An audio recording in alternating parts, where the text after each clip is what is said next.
We are back here on the MMA Report. Of course, this is a very historic week for MMA, the 20th anniversary of KRS Pride 1. And when we said we were going to do this show and look back at that first Pride event, watching this show, I knew I had to have this man on. He was the voice of that very first, the inaugural Pride event. He is the fight professor himself, Stephen Quadros, who has been so kind to join us. Stephen, how are you today?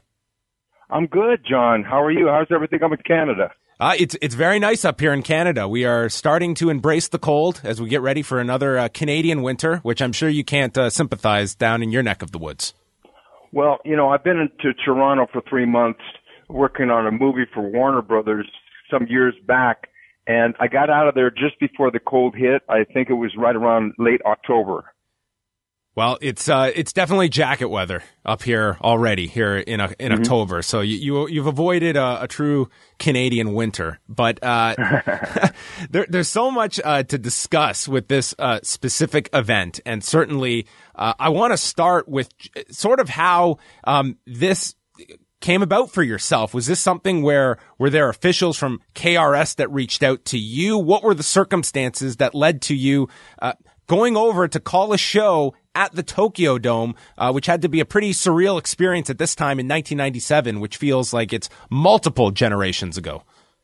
Well, what happened was there was a booking agent, a Japanese gentleman by the name of Koichi Kawasaki, and he had gotten some tips from various fight managers and the fighters themselves about me. At the time, I was the editor of the Kickboxing Ring Report, which also covered No Holds Barred, which later became MMA, and we had a big website, and it was a very small universe. There was no MMA fighting, there was no Sherdog, there was no Bloody Elbow. None of these sites existed back then.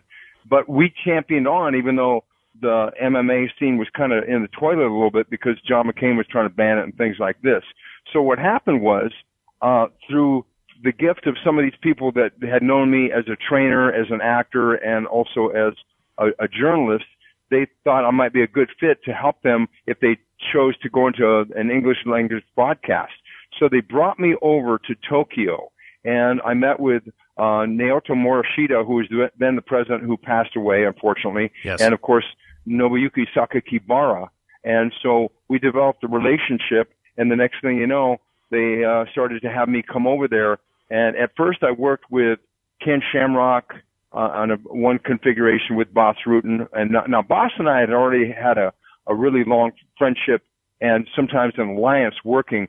One of my top fighters, Giovanni Lem, Boss used to help me corner him when he used to compete on the local Los Angeles circuit. So we already had an established relationship. So when they put me with Boss in the broadcast booth, it was an instant chemistry, that nut job sense of humor that he and I share.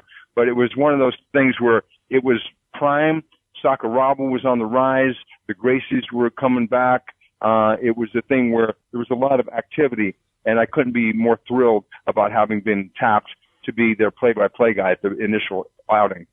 So as you're there on the ground, and certainly you're watching this event, which had a gigantic attendance, did you get the sense that the entire backstory of Rickson Gracie, Nobuhiko Takada, Yoji Anjo, I mean, compare kind of the knowledge base in Japan to that story versus the U.S., which was a much smaller scene at the time, that it was very much underground at this point in 1997. But in Japan, did you get the sense this was a much bigger event that could draw something? Like, were you blown away by the amount of people that came to the Tokyo Dome that night for Nobuhiko Takada and Rickson Gracie? No, actually I wasn't, because see, at the time, martial art competition, and I'm saying martial art, I'm not saying mixed martial art, because K1 was not MMA or a no holds barred. It was kickboxing. And K1 was the champion at the time in Japan and worldwide as far as martial art competition. It was basically breaking all the records as far as attendance. They were branching off into Europe, into parts of Africa because of Michael Bernardo. And, you know, so K1 was big, but people wanted to see other stars, and they wanted to see some of these guys from pro wrestling go into real fighting. Sakuraba came to mind. Takada came to mind, a little bit lesser, you know, than Sakuraba. So I wasn't completely surprised, because MMA in the United States, I thought it was great. I mean, I was there from UFC 1 all the way up until it started to have problems getting pulled off cable, and I was writing articles in defense of the sport in the Kickboxing Ring Report, and later on in Black Belt Magazine when I became a columnist there and also a contributing editor, and then they eventually gave me my own magazine. But it was a thing where I kind of knew that the opportunities in the United States had been, stifled by politicians and people like that. But in Japan, they didn't have those restraints because Japan, it was booming. K1 was happening when Pride hit the ground running because they brought in Hickson in a match that they thought would never happen because Takada was a pro wrestler. So all the results of those things were predetermined, as we know in pro wrestling. And Hickson didn't want to fight Takada. So eventually when that happened, it was very big news, especially when you come, forth with the Anjo sub-storyline, which happened at Hickson's dojo here in Los Angeles. Mm-hmm. And this was an interesting card that, especially the broadcast side of things, you compare this, UFC 1, you had voices on that show that were trying to figure this out as the event is occurring. With the first Pride event, you had two very educated knowledge bases in yourself and Boss Rutan. As you're calling this show, I mean, how do you walk that line of the hardcores that are tuning in to watch this? You want to service them, but also the idea that there could be a lot of newcomers that are consuming this product. Was that something you were cognizant of as you're performing the broadcast? We always did that automatically because, and I don't mean to say we dumbed things down to people who didn't know anything, because the sport is constantly evolving now, and it was constantly evolving then. When you go back to the UFC number 1, where Royce Gracie is facing Art Jimerson with one boxing glove on, I mean, it's come so far, but back then you had to talk to everyone. And as a person who was in a responsible position with a microphone and a headset on, you're communicating to the world, and you can't just talk to the little 5% over here. Yeah, they know all the little terms, flying knee, Gogo Plata. I mean, you can't just talk to them only. You have to really communicate to everyone because you want the sport to be loved by the masses, not just by this little 5% of hardcores that are going to criticize everything everyone does anyway, no matter what, So I think because Boss obviously had the reputation being, multiple time king of pancrase in Japan, being a star there, and also being the UFC heavyweight champion, and retired from the UFC. So he had the credibility. But the thing was is that he and I had something that it's our job to manufacture chemistry between the 2 or 3 broadcasters in a booth. But he and I had automatic chemistry because we were just 2 guys that were friends. We, like the same kind of things. We like the same kind of women, whatever, no problem. And so it was a thing where we talked the way we really wanted to hear people talk about a fight. We tried to use truthfulness, but we weren't trying to go after people if they made mistakes because there was a lot of people back in the 1997 days that weren't technically very sound compared to today. So you can't really compare back like that. So we tried to talk to everyone, the hardcores and the newbies. I thought that it came across so clear from the two of you that you had that chemistry, but as well, you immediately established that relationship with the viewers at home that you are not going to BS them. When Rickson Gracie and Nobuhiko Takada are getting into the ring, I mean, Boss flat out says, I do not think Takada is going to win this fight. I mean, you had a very honest approach with the audience, and that really came through, I found, in the Dan Severn chemo fight, where you reflected what I'm sure many people watching the fight were thinking. Yeah, well, see, things like that. Yeah, now you have to understand, I'm not going to hold Chemo and Dan Severn's feet to the fire. They were evolving along with this because it was like when people sail across an ocean, let's say 600-700 years ago, and say, I discovered this, or no, you didn't discover that, or whatever. You don't know what's going to happen at that point.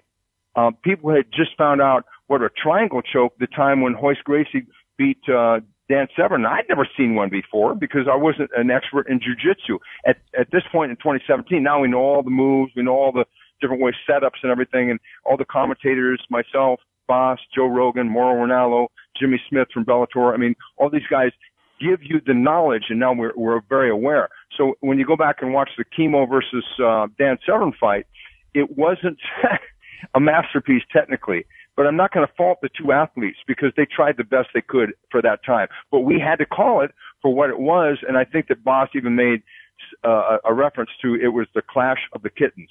It certainly was that. And I mean, there was a point in the fight where you kind of state the fact that a lot of the purists, they're going to argue about strategy and technique, but at the end of the day, it's entertainment. And if you are not thinking like that, you'll be out of a job. And I thought that was a pretty succinct statement to Pride's success and what their philosophy was throughout their time. It was, yes, we want to have tremendous fights, tremendous fighters, and it's got to be very easily digestible by the audience because they are the ones paying the bills. And here we are 20 years later, and that couldn't be more true, especially in the United States. 100%. There was a time when, because pro wrestling had been infiltrated, Pride had Sakuraba, who was a former pro wrestler. And there was a time where American organizations tried to distance themselves from pro wrestling, and unfortunately they distanced themselves from the entertainment aspect at the very beginning of the UFC when it first got bought in Vegas and everything like that. And it was a mistake because they were trying to distance themselves from pro wrestling or Pride and said, we're over here, we got rankings, we got all this other stuff. And nobody bought it at first back in the early part of the 2000s. But then they started to realize, hey, they brought Tito in and Ken Shamrock, and then they had pay-per-view numbers because these guys are talking smack. They've turned it into an entertaining event. The downside is now it's become like a color by the numbers situation where everything is expected. Oh, these guys really don't like each other. And oh, come on, please. You going to tell me that again? Come on. It's kind of manufactured. But back then, it was uncharted territory. We didn't know all the techniques that were involved. But we knew when some guy comes in there with crazy hair or can do a backflip, it's saying, what's this guy doing? He probably can't fight. Oh, my God, he can fight. And then you have these revelations, of mysteries unsolved right there in front of you in real time. What was your own kind of following of professional wrestling? Was that something you followed consistently at the time? I'm not a big pro wrestling guy. I really didn't follow pro wrestling since I was an early teen, to be honest. I hadn't followed it. I mean, I've got, Bill Goldberg is a very good friend of mine, but I don't really follow pro wrestling too much. I know, of his exploits in WCW and then later on and currently in WWE, but I'm not a big pro wrestling guy. My cohort, Mauro Ranallo, is big into pro wrestling. He calls WWE and things like this. And I know a lot of other people who have basically gone into pro wrestling and following it. But me, it's not that I'm against it. I'm not. I think it's entertainment and it's a lot of fun. But for me, it just doesn't have any allure. It's like somebody asking me, what do you think of NASCAR or Daytona 500 racing or, badminton or something? I'm not drawn toward it, so I don't really know that much about it. So with this event, I mean, so much of it was geared towards, I think, that pro wrestling base that was looking for something different here. And of course, with Takada in the main event, in the immediate aftermath, what was the mood like in the Tokyo Dome? Was the feeling that, man, we're really onto something here? Or was the fear that, Takada, there was so much stock in him in this main event and his showing, would we be able to come back if we don't have that Japanese superstar, so to speak, that can headline a Tokyo Dome? Well, see, that's the thing. In America, that's the way we think, and I consider Canada part of the Americas, okay? But especially in the United States, we think, well, if we don't have an American star, this thing will never sell. Well, guess what? There was a company called K1, which was more popular than Pride when Pride first started. And all of their champions and all their big stars were not from Japan. They're from Europe. They're from all over Africa. They're all over the place. Peter Arch, Ernesto Hoost. Later on, Bob Sapp from the United States became a huge star in K1. None of them were Japanese. Yep. So Pride wanted to have a guy, and they did have a guy. They had Sakuraba. But for the most part, they didn't have other guys. You have to understand that the first big stars in Pride, besides Sakuraba, were Vanderlei, Nogueira, and later on Fyodor Emelianenko. When you look back just in hindsight, I mean, the enormity of what at his prime, a Kazushi Sakuraba, Rickson Gracie fight would have been. I mean, do you feel that was the great white whale of what could have been a fight for the Pride organization? Yeah, that was the Mayweather-Pacquiao fight that never happened. Mm-hmm. It was one of those things where, Rickson's era was just a little bit before the dawn of the UFC. and he was starting to get a little bit up in years by the time MMA started to happen. They brought him in later with, Pride 1 and things like this. But the Sakuraba match would have been something spectacular because Sakuraba was a catch wrestler, and that was always basically the rival of jiu-jitsu, especially Brazilian jiu-jitsu. And there was all these other ideologies. Sakuraba was a party animal, and Rickson was a really disciplined martial artist. But we got to see Hoist versus Sakuraba, and we got to see Henzo versus Sakuraba, and Hyen, and of course Hoyler. So we got really close. But the Rickson thing, to me, Rickson's one of the most honorable, spectacular, legendary figures, and deservedly so. He's up there in the history books, even though he never competed in the UFC per se, because a lot of people in their minds say, well, if it didn't happen in the UFC, it's not legit. Well, Pride was pretty legit, and having Rickson there and having that almost shot of him versus Sakuraba, that'll be one people will talk about probably 100 years from now. Did you get to be around Rickson a lot and get his thoughts going into the fight and in the aftermath as well of how he viewed this event and this particular fight with Takada? No. Back then we didn't really have too many fighter meetings per se like we have now. It was the structure was a little bit different.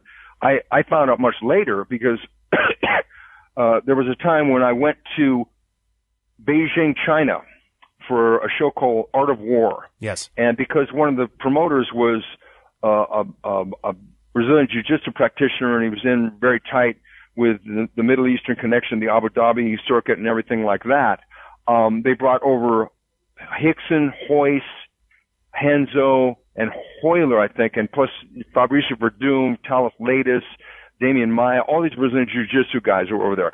So guess what? When I flew back to Los Angeles from the event, who was sitting next to me in first class? Mr. Rickson Gracie. Wow. And so we just went over everything. The Anjo thing, the Hugo Duarte rivalries between Lucha Libre and BJJ in Brazil, everything. And, he and I really bonded at that time. But before then, there was, not just because they had a mystique, it's just that it wasn't quite as structured the way we have that to where we get to talk to guys. Now everything's, you got meetings, you get together, you talk to the broadcasters, all this kind of stuff. But back then we didn't have that luxury, unfortunately. And of course, on this card, I mean, this was very much a mishmash of a lot different round lengths for different fights, different rule sets. And as you two are sitting down and you're calling the first fight with Murakami and John Dixon, later Koji Kitao, Nathan Jones. I mean, in particular, Kitao Jones. It seemed you both are calling this fight with an eyebrow raised. And later, of course, we would see what that fight was.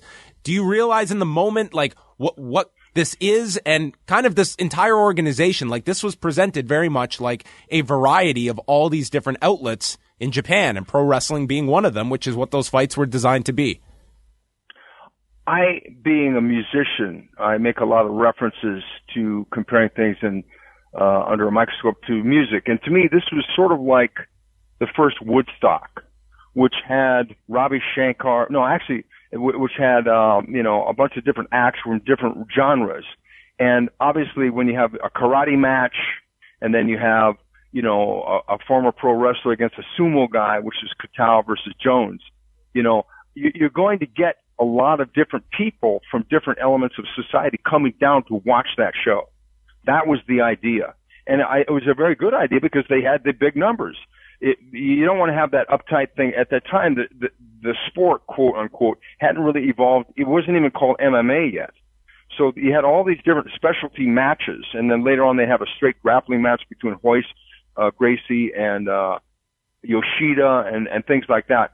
They always wanted to tap into that thing to where they could have a little speciality. But one of the great things about Pride was they were able to walk the line between the freak show matches and the legitimate tournaments, where it's Vanderlei, Quentin Jackson, Yoshida, Chuck Liddell, Alistair Overeem, these kind of fights.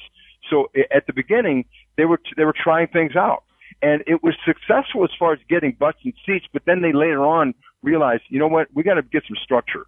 We got to bring in guys that are really going to challenge Sakuraba and really going to challenge, Igor Vovchanchyn got brought in. Come on. These guys were not popular. They weren't like haircuts and didn't have, pop albums in the charts and weren't dating supermodels, but they could fight. And that was the bottom line. And so, at that first one, it was sort of like an experiment. And for the most part, it worked. What was your immediate feeling of the experiment in the aftermath coming off that first show? Well, there were a lot of criticisms I had. I thought, well, this is, there's a lot of freak show things going on. I was a bit of a purist at the time. Now I've kind of loosened up the restraints on that. But I thought to myself, okay, you've got these fights. Sakuraba can fight. Hickson can fight. A couple other guys that were moving in. It was still one of those things where the grappling arts were getting a little bit of preference. And it was a good strategy because K1, which was the other giant in the worldwide scene, was all stand-up fighting.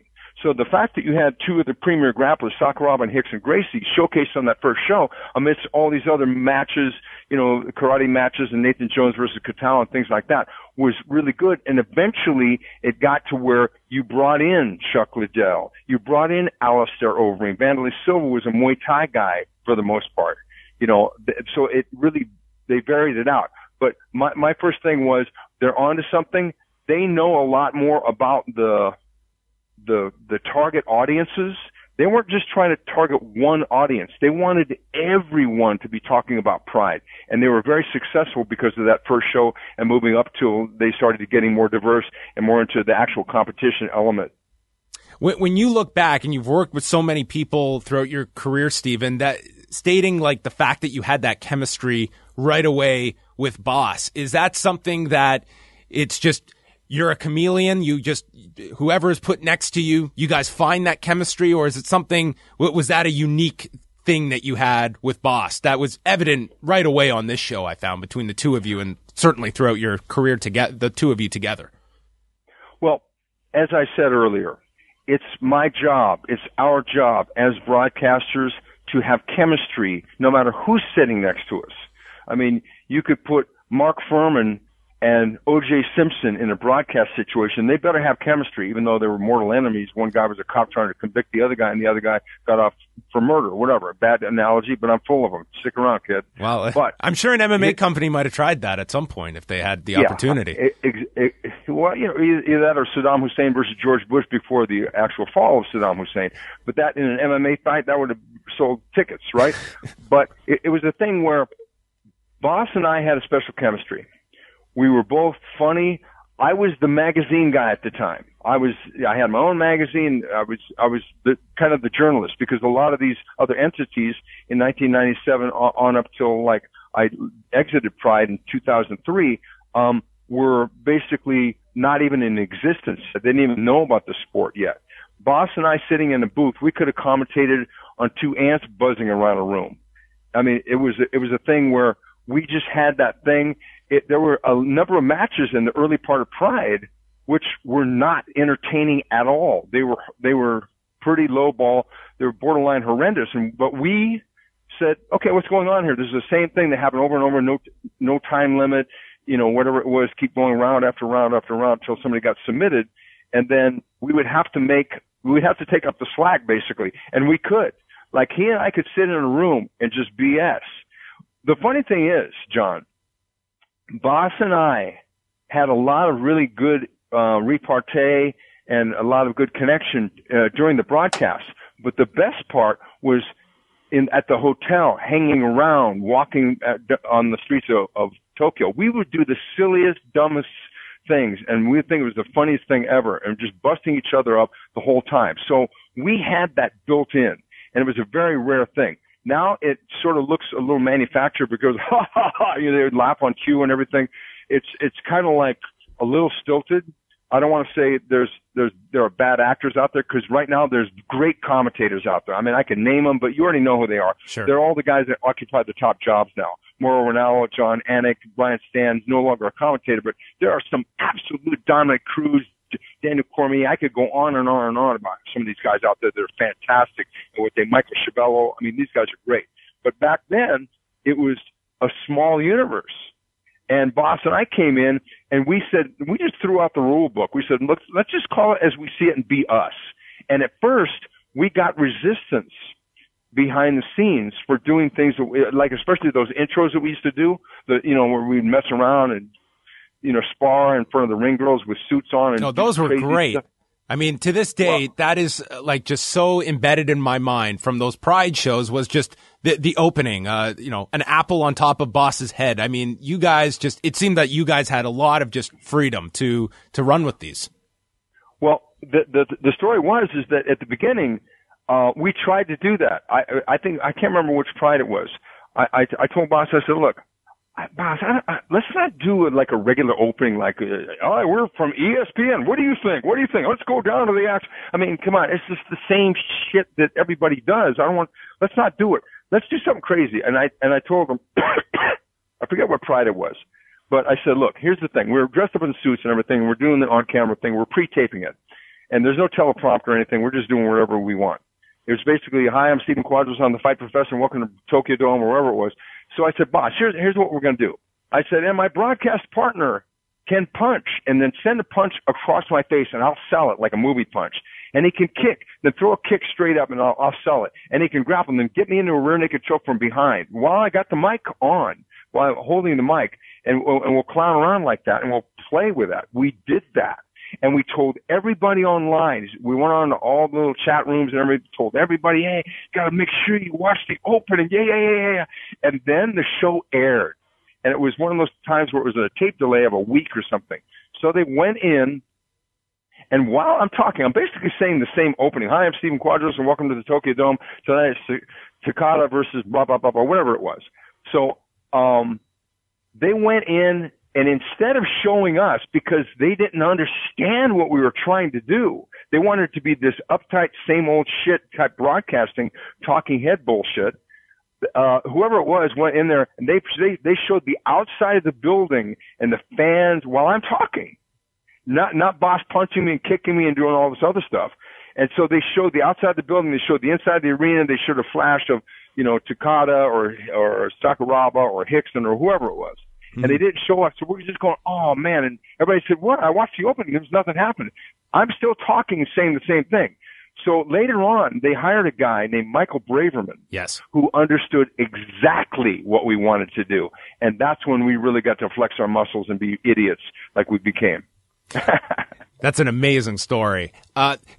One final thing is just looking back, like you take the Chemo Dan Severn fight. I mean, if you watch this on mute, good luck getting through this fight. And I thought you guys were phenomenal throughout these 30 minutes. And it's interesting you mentioned the fact that there were no fighter meetings at the time.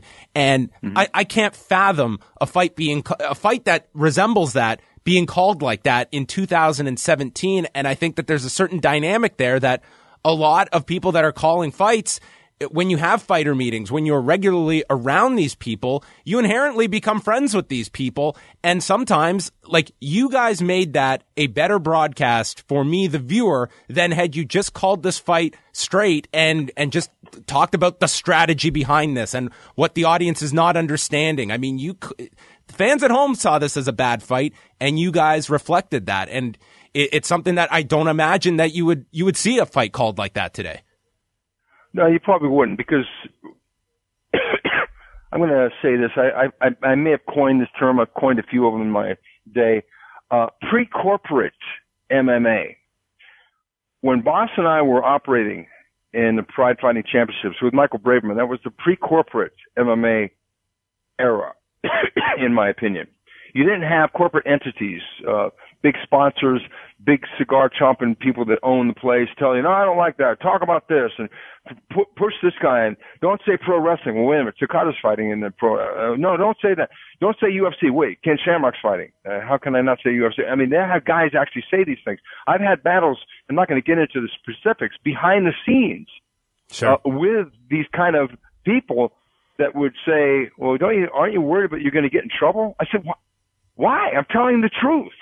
How can I get in trouble unless they want me to lie for them? But nobody's running for president, so we don't need to lie about anything, So it's a thing where when we did those things and basically kind of went straight toward the truth of whatever it was, I think I said at the end of one of the matches, I said, neither one of these guys is going to be ranked in the top 10 anytime soon. Yes. I said that. Yep. during the broadcast. And one of the guys put on the earpiece and says, "Are you worried about getting in trouble?" I said, "For what? If I get in trouble for saying something like that, then okay, you win. I'll start driving for Uber or whatever it is. I'm willing to put my money where my mouth is.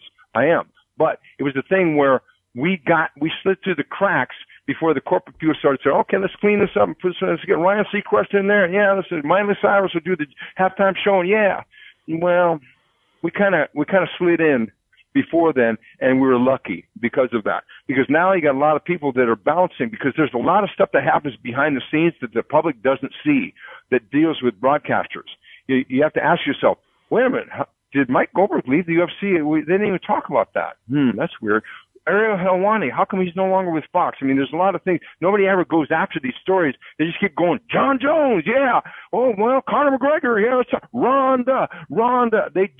They're being puppets for the organizations who are leading them. It's like a matador with the red cape. The bull's going to go right after the red cape, and the public tends to do that. But the thing is, with stuff like you were referencing, with some of the matches, we had to tell the truth, and it was not going to be flattering. We basically just looked at each other and shrugged our shoulders and said, "We got to do this, man," and we did the best we could. Well, and I thought you guys did a tremendous job, not just with that fight, but with the card. I think that the commentary was super entertaining, and the first time you two had called a card together, I think that chemistry, as you mentioned, it was there right from the get-go of the very first Pride. Last thing here before we let you go, Stephen, when you saw the shift go from KRS running the first 4 events to Dream Stage Entertainment, was that a significant change? Was it just largely the same principles in place? I mean, what was that transition like? Well, most of the people were still the same. Yeah. That we dealt with. And see, we didn't really have anything to do with behind the scenes. We were hired talent from the outside that was brought in. Sit here, here's the microphone, call the fight. That's it. We didn't really have a lot of inner workings, and I'm kind of glad we didn't, given, the history of what happened with Pride. But it was a thing where we had a lot of friends. The funny thing is that I had worked for K1 before I worked for Pride. I started doing not play-by-play. I was actually a color commentator with Ernest Hart, who gave me my nickname in 1998, and Gary Cruz. So that ended because K1 decided to suspend their operation, so Pride picked me up. So when I went to Japan, I had a lot of friends that still worked for K1. I thought it was one big happy family. Then I realized that it kind of wasn't, and it was not frowned upon, but it's like these guys were the adversarial organization. But I didn't look at it that way because I was a magazine guy, I was a journalist. I just thought, well, this is K1, Peter Arts and Ernesto and this is Pride, Sakuraba and Hickson, yeah. But you kind of had to. I kind of stayed away from those battles behind the scenes. But for the most part, the people that we worked with were the same people when KRS lateraled it over to Dream Stage.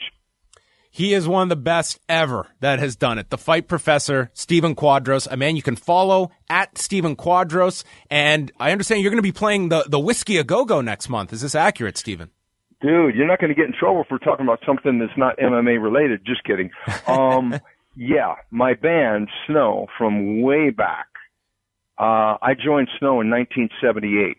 And so we got an anniversary of our own thing coming up. But yes, we just released our massive retrospective double album, Snow at Last, which features Carlos Cavazzo from Quiet Riot and Rat on guitar, his brother Tony Cavazzo on bass, Douglas Ellison on vocals, and me on drums. And it's a double album. One of the albums is a live concert we did at a club called the Starwood, which is a legendary club. Aerosmith, Sammy Hagar, everybody, Rod Stewart, everybody played there. And it was really good recording too. And then the other one is all studio tracks from way back. In celebration of that, on Wednesday, November 8th, we're playing the legendary Whiskey A Go-Go, which is the same club that launched the careers of a couple nobodies like Led Zeppelin, Guns N' Roses, Jimi Hendrix. We're playing that stage again because we used to play there all the time back in the day. So it's going to be Wednesday, November 8th. Snow is going to take the headlining spot. And I'm super excited. I'm training. I'm training a lot for this because I've had my own difficulties with hand-related injuries from martial arts that set me back drum-wise. but it's going to be like a miracle for us because it's the first time that this lineup of Doug, Carlos, Tony, and myself have played together in over 35 years. Wow. So it's a very big deal, and there's going to be a who's who of hard rock and heavy metal people in the audience that night, and I couldn't be more happy. And the thing is, a lot of MMA fans are big fans of this style of music anyway, so please go out and pick up Snow at Last. You can find it online on our Snow Facebook page, which is under the hashtag Pure Uncut Rock. Because if we just put Snow, you're going to get some ski resort. We couldn't possibly grab that. So, yeah, that's happening, and that's happening next month. A day before my birthday, no pressure. Wow, fantastic. Wednesday, November the 8th at the legendary Whiskey A Go-Go to see Snow live and in living color. Stephen, I can't thank you enough for joining us. I know I kept you longer than I asked for, but it's great to reminisce about the show with you. And when I wanted to do this kind of retrospective show, I thought you were the best person to come on. And thank you so much for your time. It's been great. John, thank you, brother, and we'll talk to you soon, okay? Awesome.